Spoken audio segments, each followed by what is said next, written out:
Hey everyone, welcome to my channel. If you enjoy these videos, don't forget to subscribe.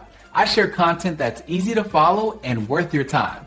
Let's get started. Outlook just crashed, and you're worried about that draft email you were working on. Don't panic, recovering it is often straightforward. Your first step is to simply reopen Outlook. Often, the program itself is smart enough to detect an unexpected shutdown.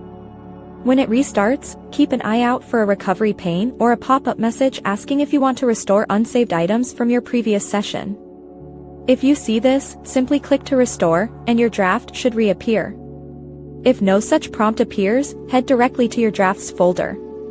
This is usually located in the folder pane on the left side of your Outlook window. Outlook has a strong autosave feature, constantly saving your work in progress. Even after a crash, the most recent version of your draft is very likely sitting right there in your drafts folder, waiting for you to continue. Just click on it to open and resume editing.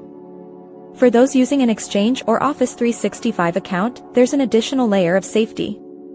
Your drafts are frequently synced to the server.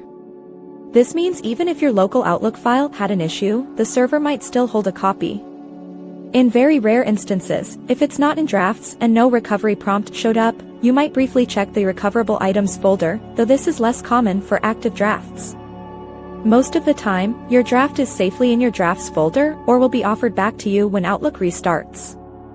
Stay calm and check these key locations. Your email is most likely still there. Thanks for watching. Please like and subscribe.